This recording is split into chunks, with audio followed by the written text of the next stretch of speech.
जय हिंद दोस्तों। स्वागत है आप सभी का इस वीडियो में। मैं हूं मयूर मोगरे। इस वीडियो में हम प्रेसिडेंट ये टॉपिक कवर करेंगे। 2-3 वीडियोस में पूरा टॉपिक कंप्लीट कर लूंगा। और इस वीडियो में हम इलेक्शन प्रोसेस अच्छे से एकदम डिटेल में समझेंगे। तो अगर आपको ये वीडियोस पसंद आ रहे हैं तो आप शेयर ज़रूर कीजिए, सब्सक्राइब कीजिए। अगर आपको पसंद नहीं आ रहे, अगर आपको लग रहा है कि वर्थ नहीं है, तो आप शेयर नहीं भी कर सकते हो, सब्सक्राइब भी नहीं कर सकते हो। लेकिन आपका जो रीज़न है वो आप कमेंट सेक्शन में ज़रूर बताइए, ताकि मैं इंप्रूव कर सकूँ और नेक्स्ट टाइम जब आप वीडियो देखो तो आप ज़रूर शेयर करोगे और सब्सक्राइब भी करोगे। आप मुझे फेसबुक पर फॉलो कर सकते हो, आपकी कोई भी क्वेरीज है तो आप मैसेज कर सकते हो। इंस्टाग्राम पर फॉलो कर सकते हो। टेलीग्राम पर भी मैंने हाल ही में नया चैनल बनाया है, उस पर जितनी पीडीएफ है मैं अपलोड कर दिया करता हूँ। जैसे कि रोज़ सुबह 7 बजे मैं डेली एमसीक्यूज लेके आता हूँ यूपीएससी से रिलेटेड, वो भी आप देख सकते हो रोज़ सुबह 7 बजे। तो उसकी भी पीडीएफ है, वो भी मैं टेलीग्राम पर जो है वो अपलोड कर दिया करता हूँ। तो प्लीज़ अगर आपको लगता है कि वीडियोज़ आपको फ़ायदा पहुँचा रहे हैं, दूसरों को भी पहुँचाएंगे, तो आप शेयर ज़रूर कीजिए। तो चलिए देखते हैं इस वीडियो को। तो चलिए देखते हैं हम प्रेसिडेंट के बारे में। तो हमारे कॉन्स्टिट्यूशन में, हमारे संविधान में प्रेसिडेंट के बारे में कहाँ पर दिया हुआ है? तो आर्टिकल 52 से लेकर 78 तक in part 5 deals with the union executive. अब यहाँ पर क्या होता है, 52 से लेकर 78 आर्टिकल तक पार्ट 5 में यूनियन एग्जीक्यूटिव से डील करते हैं। अब यूनियन एग्जीक्यूटिव, आपके मन में सवाल आएगा कि यूनियन एग्जीक्यूटिव मतलब होता कौन है बेसिकली। तो यूनियन एग्जीक्यूटिव जो है, इसमें आते हैं president, vice president, prime minister, council of minister, attorney general of India. तो इस तरीके का भी क्वेश्चन आता है यूपीएससी में कि इनमें से कौन से यूनियन एग्जीक्यूटिव में आते हैं या फिर इनमें से कौन यूनियन एग्जीक्यूटिव में नहीं आता है। तो हमने ये तो देख लिया कि यूनियन एग्जीक्यूटिव में कौन कौन आता है। अब इसी में आपको एक ये भी आएगा कि कन्फ्यूजन हो सकता है कि attorney general of India union executive में आते हैं या कंट्रोलर ऑर्डर जनरल CAG ये यूनियन एग्जीक्यूटिव में आते हैं। तो यहाँ पर president, vice president, prime minister, council of minister और जो सबसे हाईएस्ट लॉ से रिलेटेड जो इंसान है, मतलब अटॉर्नी जनरल ऑफ इंडिया, ये यूनियन एग्जीक्यूटिव में आते हैं, ना कि CAG जो है ये यूनियन एग्जीक्यूटिव में नहीं आते हैं। ये आप बात ध्यान में रखिए। उसके बाद आर्टिकल 52 क्या कहता है? तो आर्टिकल 52 ये कहता है कि there shall be a president of India, मतलब कि भारत में प्रेसिडेंट रहेंगे। There shall be a president of India, मतलब आर्टिकल 52 के हिसाब से जो प्रेसिडेंट है वो यहाँ पर स्टैब्लिश किए गए हैं। मतलब कि जो प्रेसिडेंट है वो हमारे कॉन्स्टिट्यूशनल मेंबर है, वो हमारे कॉन्स्टिट्यूशन के हिसाब से यहाँ पर आए हैं। ठीक है। अब यहाँ पर क्वालिफिकेशंस देखते हैं हम आर्टिकल 58 के हिसाब से कि क्वालिफिकेशंस क्या है। अगर किसी को यहाँ पर प्रेसिडेंट के लिए खड़े होना है या फिर किसी को प्रेसिडेंट बनना है तो यहाँ पर क्या कर सकते हैं। तो सबसे पहले तो आएगा he must be a citizen of India, कि वो सिटीज़न रहना चाहिए भारत के। उसके बाद कंप्लीटेड 35 ईयर्स ऑफ एज, मतलब 35 साल जो है उनकी कंप्लीटेड रहना चाहिए। उसके बाद qualified for the election of Lok Sabha, Lok Sabha का जो इलेक्शन है उसके लिए वो क्वालिफाइड रहना चाहिए। और should not hold any office of profit, कोई भी ऑफिस ऑफ प्रॉफिट जो है वो होल्ड नहीं करना चाहिए। अब ऑफिस ऑफ प्रॉफिट मतलब होता क्या है कि अगर कोई इंसान एक समय पर कहीं से स्टेट या फिर सेंट्रल गवर्नमेंट की सैलरी ले रहा हो और वही इंसान वही पीरियड में दूसरे भी जगह से सेंट्रल और स्टेट गवर्नमेंट की सैलरी उठा रहा हो, तो उसे हम कहेंगे ऑफिस ऑफ प्रॉफिट।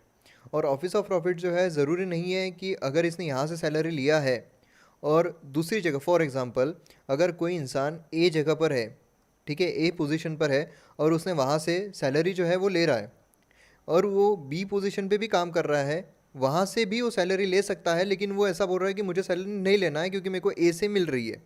लेकिन फिर भी बी से वो भली सैलरी ना ले रहा हो, लेकिन वो जो पोजीशन है, वो जो पोस्ट है, वो ऑफिस ऑफ प्रॉफिट में आती है अगर, तो वो ऑफिस ऑफ प्रॉफिट में कहलाएगी। अभी बहुत ऑफिस ऑफ प्रॉफिट का जो बड़ा मैटर हुआ था, जिसमें बहुत सारे जो लेजिस्लेचर्स है वो डिस्क्वालीफाई कर दिए गए थे, जो दिल्ली आप आम आदमी पार्टी के। तो इसलिए बहुत ज़रूरी हो जाता है ऑफिस ऑफ प्रॉफिट। तो उन्होंने ऑफिस ऑफ प्रॉफिट जो है वो भी होल्ड हेल्ड नहीं करना चाहिए। उसके बाद क्वालिफाइड रहना चाहिए election of Lok Sabha, 35 years age जो है कंप्लीटेड रहना चाहिए और सिटीज़न रहना चाहिए वो भारत के। अब सिटीज़नशिप जो है वो एक्वायर भी कर सकते हैं, हमने सिटीज़नशिप जो चैप्टर है उसमें देखा था। अब उसी में हमने ये भी देखा था कि जो प्रेसिडेंट है यूएसए के, अगर हम प्रेसिडेंट देखें तो वो सिर्फ जो बाय बर्थ है, वही जो बाय बर्थ यूएसए के सिटीज़न है, सिर्फ वही प्रेसिडेंशियल इलेक्शन में खड़े हो सकते हैं, वही सिर्फ प्रेसिडेंट बन सकते हैं यूएसए के। हमारे यहाँ कौन सिटीज़न जो है वो रह सकता है, जो प्रेसिडेंट बन सकता है? तो by birth and bye naturalisation. अब ये क्या है नेचुरलाइजेशन बाय बर्थ, तो ये आप सिटीजनशिप चैप्टर जो है वो देखिए, जो वीडियो है वो देखिए, उसमें डिटेल में आपको समझाया है। तो बाय बर्थ और बाय नेचुरलाइजेशन अगर कोई इंसान सिटीज़न बनता है भारत का तो वो प्रेसिडेंशियल इलेक्शन के लिए खड़ा हो सकता है, प्रेसिडेंट बन सकता है। इन दोनों के अलावा अगर रजिस्ट्रेशन के थ्रू या फिर किसी और इससे अगर कोई सिटीज़न बनता है तो वो प्रेसिडेंट नहीं बन सकता है। अब इसी कंडीशन के हिसाब से क्या डोनाल्ड ट्रंप खड़े हो सकते हैं प्रेसिडेंशियल इलेक्शन के लिए भारत के? तो नहीं। क्यों? क्योंकि वो सिटीज़न नहीं है इंडिया के, तो he is not a citizen, so वो नहीं खड़े हो सकते। तो कौन खड़े हो सकता है? तो सलमान खान यहाँ आ रहे हैं कि वो खड़े होना चाहते हैं, और स्वागत नहीं करोगे हमारा? मैं यहाँ पर खड़े होना चाहता हूँ प्रेसिडेंशियल इलेक्शन के लिए, मैं यहाँ पर प्रेसिडेंट बनूंगा। तो यहाँ पर किसी ने उनको कहा कि आपको तो 50 प्रपोजर्स यहाँ पर लाने पड़ेंगे सबसे पहले। तो इन्होंने कहा 50 प्रपोजर्स, उससे ज़्यादा तो लड़कियाँ प्रपोज कर चुकी है मुझे, तो इतनी तो सिर्फ लड़कियाँ ही प्रपोज कर लेंगी मुझे, तो 50 प्रपोजर्स क्या बात है। तो और उसके बाद उन्होंने कहा कि 15,000 रुपये जो है वो आपको जमा कराने पड़ेंगे। अब वो कहाँ कराने पड़ते हैं 15,000 जमा? तो वो कराने पड़ते हैं आरबीआई के पास। तो आरबीआई के पास आपको 15,000 रुपये जो है जमा कराने पड़ेंगे। तो यहाँ पर ये बोल रहे हैं 15,000 आरबीआई में, इससे ज़्यादा तो मैंने सुप्रीम कोर्ट को पे कर चुका हूँ। अब वो किस लिए पे कर चुका हूँ वो यहाँ पर इम्पोर्टेंट नहीं है, लेकिन 15,000 रुपये जो है वो आरबीआई में जमा कराने पड़ते हैं, डिपॉजिट कराने पड़ते हैं अगर आपको प्रेसिडेंशियल इलेक्शन के लिए खड़े होना है तो। और यहाँ पर शाहरुख खान वो बोल रहे हैं कि अगर 1/6 वोट नहीं मिले तो तेरा डिपॉजिट गया। अगर 1/6 वोट आपको नहीं मिलते हैं, अगर आप प्रेसिडेंशियल इलेक्शन के लिए खड़े हो, 50 प्रपोजर्स, उसके बाद 15,000 रुपये जमा करने के बाद आरबीआई में फिर आप खड़े हो जाते हो, तो ये डिपॉजिट जो आपने जमा किया है 15,000 रुपये, अगर आपको 1/6 वोट नहीं मिलते हैं प्रेसिडेंशियल इलेक्शन में, तो यहाँ पर आपका जो डिपॉजिट है वो जब्त कर लिया जाएगा, वो नहीं मिलेगा आपको वापस। अब यहाँ पर कंडीशंस क्या है? तो कंडीशन ये है कि he should not be a member of either house of the parliament और state legislature. If any such person is elected then vacant his seat on the date he enters upon his office. मतलब यहाँ पर जो दो houses है, लोकसभा, राज्यसभा या फिर state legislature है, यहाँ का कोई भी मेंबर जो है वो प्रेसिडेंट नहीं बन सकता है। अगर इन केस अगर यहाँ पर इनमें से कोई अगर मेंबर यहाँ पर प्रेसिडेंट बनता है तो यहाँ पर ऑफिस में एंटर करने के पहले उसे यहाँ से अपनी सीट जो है वो वैकेंट करनी पड़ेगी, क्योंकि हमने कंडीशन देखी थी कि he should not hold any office of profit. तो यहाँ पर अगर वो दो हाउसेस में से कोई मेंबर है, वहाँ से तो उनको सैलरी मिल रही है, स्टेट लेजिस्लेचर में से कोई हो वहाँ से भी सैलरी मिल रही है, प्रेसिडेंट बनते हैं तो वहाँ सैलरी मिलती ही है, अभी बहुत बढ़ा दी गई है, 5 लाख रुपये कर दी गई है सैलरी पर मंथ प्रेसिडेंट की। तो ऑफिस में एंटर करने के पहले उन्हें ये सीट जो है ये वैकेंट करनी पड़ेगी, तब जाकर वो प्रेसिडेंट जो है वो बन सकते हैं, प्रेसिडेंट का जो कारभार है वो संभाल सकते हैं। ही should not hold any office of profit. अब मैंने ऑफिस ऑफ प्रॉफिट के बारे में लंबा चौड़ा आपको भाषण दिया है, तो और मैं आपको नहीं बताऊंगा यहाँ पर। Without payment of rent of Rashtrapati Bhavan, जो राष्ट्रपति भवन में वो रहते हैं, राष्ट्रपति भवन में रहने के वक्त अब जैसे किसी का एचआर कटता है, तो इस तरीके से उन्हें राष्ट्रपति भवन में रहने का कोई रेंट नहीं देना पड़ेगा, फ्री में वहाँ पर रहते हैं। मतलब 5 लाख में से उन्हें कोई टैक्स भी नहीं देना पड़ता है, उन्हें कोई राष्ट्रपति भवन का रेंट भी नहीं देना पड़ता है, मतलब पूरे के पूरे पैसे जो हैं वो उनके पास आते हैं। तो इस तरीके से अभी जो प्रिविलेजेस है, ये सारे प्रिविलेजेस उन्हें मिलते हैं यहाँ पर। उसके बाद नेक्स्ट आता है कि he is entitled to such amendments allowances as determined by the parliament. अब यहाँ पर जो भी अलाउंसेस है, जो भी अमेंडमेंट्स है, जो डिटरमाइन कौन करने वाला है? तो पार्लियामेंट। जो अभी उनकी सैलरी है जो कि 5 लाख कर दी गई है, वो किसने की है? तो ऑब्वियस है पार्लियामेंट ने ही की है, बराबर है। तो जो भी चीज़ें हैं वो सब पार्लियामेंट डिसाइड करता है, पर डिसएडवांटेज नहीं दे सकता है उन्हें। His amendments and allowances cannot be diminished during his term of office. मतलब जितना भी उनका टर्म है, मतलब यहाँ पर सपोज़ रामनाथ कोविंद साहब जो है वो यहाँ पर प्रेसिडेंट बन गए हैं, तो इनका जो टेनियर है यहाँ 5 साल का, उसमें उनके जो अलाउंसेस है या जो भी सैलरी वगैरह जो कुछ भी होगा वो कम नहीं कर सकते हैं। बढ़ा ज़रूर सकते हैं लेकिन कम यहाँ पर नहीं कर सकते, मतलब डिसएडवांटेज उन्हें नहीं दे सकते कि भाई ये जो प्रेसिडेंट है ये इनकी मान नहीं रहे हैं, इम्पीच इन्हें करना बहुत मुश्किल है, इम्पीच कर नहीं सकते हैं, इसलिए इनकी सैलरी जो है वो एकदम कम कर दो, अलाउंसेस एकदम कम कर दो। तो इस तरीके की चीज़ें यहाँ पर नहीं कर सकते हैं। इम्यून फ्रॉम क्रिमिनल प्रोसीडिंग्स, जो भी क्रिमिनल प्रोसीडिंग्स है वहाँ से पूरे इम्यून होते हैं ये। और उसी के साथ साथ 2 months notice for civil proceedings. Civil proceedings में भी इम्यून होते हैं, लेकिन सिविल प्रोसीडिंग जो है उनके अगेंस्ट में जारी की जा सकती है, लेकिन उसके पहले भी उन्हें 2 महीने का नोटिस पीरियड देना पड़ेगा। अब यहाँ पर वोट कौन कर सकता है? अब यहाँ पर हम प्रेसिडेंशियल इलेक्शन प्रोसेस देख रहे हैं। मतलब हमें यहाँ पर रामनाथ कोविंद साहब जो है अभी वो प्रेसिडेंट बने हैं, तो यहाँ पर हमें रामनाथ कोविंद साहब को जिताना है। तो यहाँ पर हम रामनाथ कोविंद साहब की पूरी जर्नी देखने वाले हैं कि कहाँ से एलिजिबिलिटी से लेकर तो वो बनने तक सब कुछ यहाँ पर हम जानने की कोशिश करेंगे एकदम डिटेल में। तो यहाँ पर अब हमने वो सब देख लिया कि कौन खड़े हो सकता है। तो यहाँ पर हमने कंडीशंस देख ली कौन खड़े हो सकता है, उस खड़े होने की कंडीशंस क्या है वो भी हमने देख ली, क्या क्या डिपॉजिट वगैरह वो सब करना पड़ता है वो भी हमने देख लिया। अब यहाँ पर वोट कौन कर सकता है? यहाँ पर जो जो खड़े होना है वो लोग खड़े हो चुके हैं। अब यहाँ पर वोट कौन कर पाएगा? तो सबसे पहले मेंबर ऑफ लोकसभा, जो लोकसभा के मेंबर हैं वो यहाँ पर वोट कर पाएंगे। उसके बाद मेंबर ऑफ राज्यसभा, जो राज्यसभा में मेंबर है वो यहाँ पर वोट कर पाएंगे। उसके बाद मेंबर्स ऑफ लेजिस्लेटिव असेंबलीज़। अब लेजिस्लेटिव असेंबलीज़ जहाँ जहाँ लेजिस्लेटिव असेंबलीज़ है, देखिए यहाँ पर काउंसिल नहीं आ रहा है, यहाँ पर लेजिस्लेटिव असेंबलीज़ आ रही है। और लेजिस्लेटिव असेंबलीज़ जहाँ जहाँ है वो सब वोट कर पाएंगे। दिल्ली और पुदुचेरी में भी लेजिस्लेटिव असेंबली है, इसलिए वहाँ के भी जो है वो भी वोट कर पाएंगे एमएलए।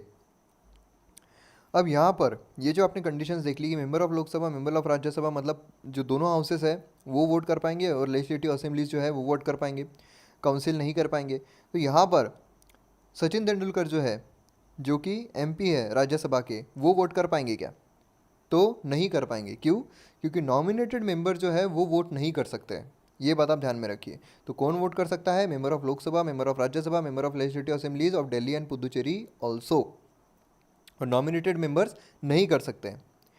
अब यहाँ पर हम आर्टिकल 55(2) के हिसाब से जो वोट की वैल्यू है वो यहाँ पर निकालने की कोशिश करते हैं। तो यहाँ पर हम लेंगे महाराष्ट्र का एग्जाम्पल। जो फडणवीस साहब है, जो महाराष्ट्र के चीफ मिनिस्टर है, तो यहाँ पर जो महाराष्ट्र के चीफ मिनिस्टर है फडणवीस साहब, अब इनके वोट की वैल्यू यहाँ पर देखेंगे हम। अब ये एमएलए तो है ही, बराबर, लेजिस्लेचर के मेंबर तो रहने ही वाले हैं क्योंकि चीफ मिनिस्टर है। तो यहाँ पर अब इनके वोट की वैल्यू हम यहाँ पर देखेंगे, क्योंकि ये राष्ट्रपति को वोट कर सकते हैं। तो जब कोविंद साहब की वोटिंग हुई होगी तो उसमें इन्होंने भी वोट किया होगा। तो अब इनके एक वोट की वैल्यू हम निकालने की कोशिश करते हैं। उसके बाद सबके वोट की वैल्यू हम निकालेंगे। उसके बाद जो एमपी है उनके वोट की वैल्यू निकालेंगे। तो कितने लोगों ने प्रेसिडेंट को वोट किया होगा हम उस हिसाब से वो निकालेंगे, और किस तरीके से वोट प्रेसिडेंट को पड़े होंगे वो हम यहाँ पर निकालने की कोशिश करेंगे। तो सबसे पहले हम जो फडणवीस साहब है, जो महाराष्ट्र के चीफ मिनिस्टर हैं, उनके वोट की वैल्यू निकालते हैं। तो महाराष्ट्र में पॉपुलेशन जो है 1971 के हिसाब से, देखिए यहाँ पर जो राष्ट्रपति के हिसाब से जो वोट की वैल्यू निकाली जाती है 1971 के हिसाब से निकाली जाती है। तो यहाँ पर महाराष्ट्र की जो पॉपुलेशन है 1971 के हिसाब से ये इतनी है, और जो एमएलएज है टोटल महाराष्ट्र में वो है 288। ठीक है। तो इस तरीके से अब यहाँ पर आपने ये ट्रायंगल अगर एक बार देख लिया, अच्छे से आंखों में बिठा लिया, तो ऐसा भी हो सकता है कि फॉर्मूला पूछे यूपीएससी में कि इसका फॉर्मूला क्या है, जो एक एमएलए की वोट की वैल्यू होती है उसका फॉर्मूला क्या है। तो आपने ये ट्रायंगल एक बार आंखों में बिठा लिया तो आपको याद करने में कोई मुश्किल नहीं जाएगी। तो महाराष्ट्र में पॉपुलेशन इतनी है 1971 के हिसाब से, तो उसमें एमएलए इतने हैं 288। तो सीधा सीधा लेना है, ऊपर पॉपुलेशन लेना है, नीचे एमएलए लेना है 288, मल्टीप्लाइड बाय 1/1000। मतलब ये क्या हो गया, ये आता है 175 इसकी वैल्यू। अब ये जो है ये सारे आंकड़े जो है ये रियल है, इसलिए इसमें कोई भी मैनिपुलेशन नहीं है, कोई भी सिर्फ हाइपोथेटिकल वैल्यूज़ नहीं है, सब रियल ये आंकड़े हैं सब। तो यहाँ पर जो फडणवीस साहब है उनके एक वोट की वैल्यू आ रही है 175। मतलब यहाँ पर एक एमएलए की वोट की वैल्यू कितनी है 175। तो 288 एमएलए की वोट की वैल्यू कितनी रहेगी? अब यहाँ पर कितनी हो गई 175 value of vote of 1 MLA. अब यहाँ पर 288 एमएलए की कितनी रहेगी? तो value of vote of MLA of Maharashtra, पूरे महाराष्ट्र में 288 है, तो 175 जो एक एमएलए की वोट की वैल्यू है मल्टीप्लाइड बाय 288 टोटल एमएलएज, बराबर है। तो इससे हमको मिलेगा 50,400। मतलब value of vote of MLA of Maharashtra में जितने एमएलएज है टोटल, उनके वोट की वैल्यू आती है 50,400। ठीक है, ये एकदम आसानी से समझ गया आपको। अब यहाँ पर इसी तरीके से यही फॉर्मूले से हर एक स्टेट का, जो 29 स्टेट्स है और जो दिल्ली एंड पुदुचेरी है, उनका हम यहाँ पर अगर निकालें तो total value of votes of MLA of all states, तो यहाँ पर हमें मिलता है 5,49,474। ठीक है, ये भी आंकड़ा सही है। तो 5,49,474 ये हो गए टोटल स्टेट कि जितने भी एमएलएज हैं उनके वोट की वैल्यू। अब ये आपको ध्यान में रखना है। अब यहाँ पर सबसे ज़्यादा जो है, सबसे ज़्यादा एक एमएलए की वोट की वैल्यू कितनी है, 175 है फडणवीस साहब की। तो इस तरीके से अगर हम देखें कौन से स्टेट के एमएलए की वैल्यू सबसे ज़्यादा है, तो यूपी के है 208 और सबसे कम है सिक्किम के 7। अब अगर स्टेट असेंबली जो है वो आउट ऑफ फंक्शन हो तो एमएलए वोट कर सकते हैं क्या? तो इसका जवाब है हाँ, कर सकते हैं। अगर state assembly out of function है तो भी एमएलए जो है वो वोट कर सकते हैं। ऐसा कभी हुआ है क्या? तो हाँ, राजस्थान में ऐसा हुआ था 1967 में। ठीक है, तो ये प्रीलिम्स पॉइंट ऑफ व्यू से ये जो चीज़ है बहुत इंपॉर्टेंट है। अगर state assembly out of function है तो भी वो एमएलए जो है वहाँ का वो वोट कर सकता है प्रेसिडेंशियल इलेक्शन के लिए। अब यहाँ पर सबसे इंपॉर्टेंट चीज़ आपको ये याद रखना है कि total value of vote of MLA of all states, जितने भी स्टेट्स हैं उनके वोट की वैल्यू निकाली है अपने 5,49,474। ये आपको ध्यान में रखना है, ये फिगर ध्यान में रखिए। तो आगे चढ़ते हैं हम, यहाँ पर अब एमपी के वोट की वैल्यू निकालते हैं। मतलब जो राहुल गांधी हैं उनके एक वोट की वैल्यू कितनी रहेगी, ये हम यहाँ पर निकालने की कोशिश करते हैं। हमने स्टेट्स के जितने भी एमएलएज हैं उनकी वैल्यू निकाल ली है। अब यहाँ पर एमपी की निकालने की कोशिश करते हैं। तो अब लोकसभा में टोटल लोग कितने हैं, 543, 545 है वैसे, बराबर है, पर यहाँ पर कितने लिए हमने, 543। अब क्यों लिए हैं ये हम आगे जानेंगे। राज्यसभा में टोटल कितने हैं, 233। अब 245 है टोटल स्ट्रेंथ, लेकिन हमने यहाँ पर 233 लिए हैं। क्यों? तो यहाँ पर इसका जो जवाब है वो है कि नॉमिनेटेड मेंबर्स, अगर आपको याद होगा कि नॉमिनेटेड मेंबर जो है वोट नहीं कर सकते हैं, इसलिए उनके जो वोट है यहाँ पर काउंट क्यों होंगे, बराबर है। इसलिए यहाँ पर नॉमिनेटेड मेंबर जो दो, यहाँ पर लोकसभा में 2 एंग्लो इंडियंस रहते हैं और राज्यसभा में 12 जो है वो राष्ट्रपति नॉमिनेट करते हैं। तो यहाँ पर जो नॉमिनेटेड मेंबर्स हैं उनका अगर निकाल लिए तो बचते हैं 543 और 233, बराबर है। तो यहाँ पर टोटल कितने होते हैं, 776। तो टोटल एमपी कितने हो गए, 776 हो गए हमारे पास। अब यहाँ पर value of vote of MLA of all states लेना है हमें, जो कहाँ से आई है, जो हमने लास्ट स्लाइड में अगर आपने देखा होगा तो total value of votes of MLA of all states हमने निकाली है 5,49,474। तो ये हमने निकाल ली थी। अब वो कैसे निकाली थी आप वीडियो फिर से पीछे करके देख सकते हो अगर आपको याद नहीं है तो। Value of vote of MLA of all state, जितने भी स्टेट्स हैं उनके हमने एमएलए की वोट की वैल्यू निकाली, तो वो डिवाइडेड बाय टोटल एमपी जितने हैं 776। इससे हमको क्या मिलेगा, एक एमपी के वोट की वैल्यू मिलेगी। तो एक एमपी के वोट की वैल्यू होती है 708। मतलब यहाँ पे राहुल गांधी के वोट की वैल्यू हो रही है 708। ठीक है, अब यहाँ पर 708 हो रही है एक एमपी के वोट की वैल्यू। तो यहाँ पर 776 एमपीज है टोटल, तो उनके वोट की वैल्यू कितनी रहेगी, total value of vote of all MP, जितने भी एमपी है कितने हैं, 776 है, बराबर है। यहाँ पर 776 एमपी है, 708 राहुल गांधी के वोट की वैल्यू है, तो 776 की कितने हो गई, तो इतने होते हैं 5,49,408। यहाँ पर आप देख सकते हो total value of vote of all MP, जितने भी एमपी है उनके वोट की वैल्यू होते हैं 5,49,408। अब यहाँ पर हम एडिशन कर सकते हैं, जो एमपी है और जितने एमएलएज हैं उनके वोट की वैल्यू अगर हम एडिशन कर दें तो हमें मिलेगा कितने वोट हमारे प्रेसिडेंट को पड़ने वाले हैं। तो यहाँ पर हम निकाल लिए हमने टोटल वोट्स कितने पड़ने वाले हैं, जो हमारे राष्ट्रपति के इलेक्शन चुनाव होने वाले हैं उसमें टोटल वोट्स कितने गिरने वाले हैं। तो 5,49,474 जो कि आया है यहाँ से, और 5,49,408 जो कि आया है यहाँ से। तो इस तरीके से जो यहाँ पर 10 लाख ये जो है टोटल, मतलब 98,882, तो इतने टोटल वोट जो है हमारे राष्ट्रपति को पड़ने वाले हैं। ठीक है, और ये सब रियल फिगर्स है। तो अभी हमने ये निकाल लिया कितने वोट्स टोटल गिरने वाले हैं, कितने वोट्स टोटल आने वाले हैं हमारे राष्ट्रपति के लिए। अब कौन कौन यहाँ पर खड़ा है हमारा राष्ट्रपति चुनाव के लिए, वो हम यहाँ पर देखते हैं। तो हमारा राष्ट्रपति चुनाव के लिए सबसे पहले सिंगल ट्रांसफरेबल वोट हमें यहाँ पर समझना पड़ेगा। उससे पहले हम देख लेते हैं कौन कौन खड़ा है राष्ट्रपति चुनाव के लिए। सलमान खान, जैसा कि हमने पहले स्लाइड में देखा था, वो आ गए थे। स्वागत नहीं करोगे हमारा करते हुए, मैं भी राष्ट्रपति बनूंगा।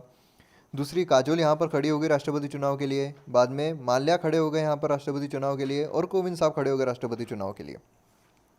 अब सिंगल ट्रांसफरेबल वोट में क्या होता है कि मुझे एक चिट्ठी दी जाएगी, मतलब जो भी एमएलए या फिर एमपी है उन्हें एक चिट्ठी दी जाएगी।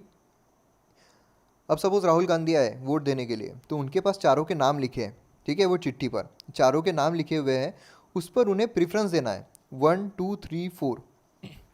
जैसा कि अब राहुल गांधी ने इन्हें फर्स्ट प्रेफरेंस दिया, तो यहाँ पर उनके सामने उन्होंने 1 लिख दिया। सेकेंड प्रेफरेंस उन्होंने इनको दिया, सलमान खान को, तो 2 लिख दिया। बाद में लास्ट जो नेक्स्ट प्रेफरेंस है वो काजोल को दे दिया, 3 लिख दिया उनके सामने। और लास्ट प्रेफरेंस जो है माल्या को दे दिया, 4 लिख दिया उसके सामने। मतलब यहाँ पर इस हिसाब से 1 2 3 4 जो आपको दिख रहा है, उस हिसाब से राहुल गांधी ने अपना प्रेफरेंस दिया। तो इस तरीके से जितने भी एमपीज़ है, जितने भी एमएलए हैं, वो अपना अपना प्रेफरेंस जो है वो यहाँ पर डालेंगे। अब राष्ट्रपति कब बनेंगे? जब 50% + 1 वोट यहाँ पर मिलेंगे, तब यहाँ पर राष्ट्रपति जो है वो घोषित हो जाएंगे।